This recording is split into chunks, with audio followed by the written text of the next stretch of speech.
Bonjour à tous, nous poursuivons aujourd'hui avec la 8e Mishnah qui est la dernière Mishnah du 6e Pérek. La Mishnah nous enseigne Hama'avir chavit mimakom lemakom ushvara. Un homme qui a transporté, il a été engagé pour transporter un tonneau d'un endroit à un autre et le tonneau s'est brisé.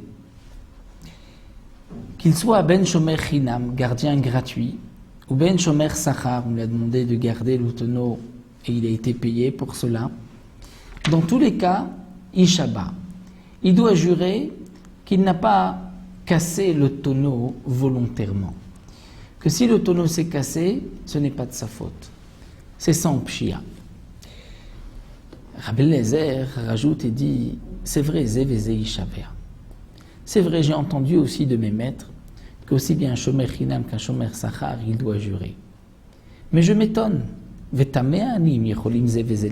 m'étonne. Est-ce que les deux peuvent jurer et être acquittés si encore le shomer chinam?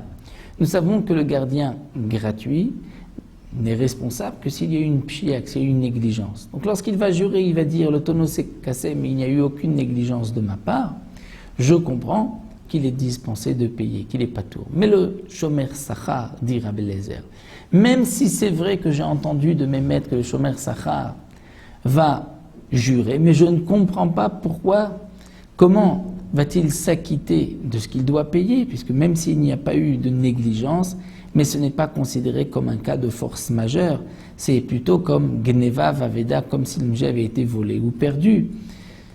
D'avoir cassé un objet, c'est plus proche de gneva vaveda, du vol ou de la perte, que d'un cas de force majeure. Donc Rabbi Eliezer, ici dans la Mishnah, s'étonne et ne répond pas. Mais la Gemara nous explique qu'en vérité,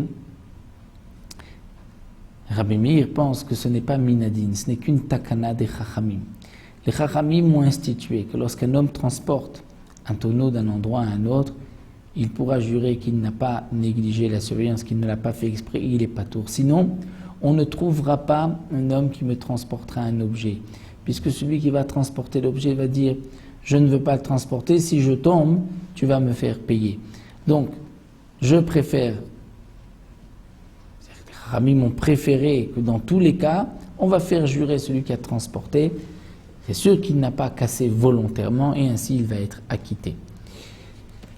Donc même dans le cas d'un shomer sachar qui normalement est responsable dans un cas de vol ou de perte, et qu'on devrait dire ici qu'il est responsable si le tonneau s'est brisé, même s'il n'y avait pas eu de négligence de pshia, malgré, puisque ça ne ressemble pas à un honès, un cas de force majeure, malgré tout les Chachamim ont institué, puisqu'on a besoin parfois de transporter un tonneau, il vaut mieux acquitter celui qui va le transporter dans ce cas-là, pour que par la suite on puisse trouver des ouvriers, on peut se trouver, lorsqu'on a besoin, un homme qui nous transportera un tonneau.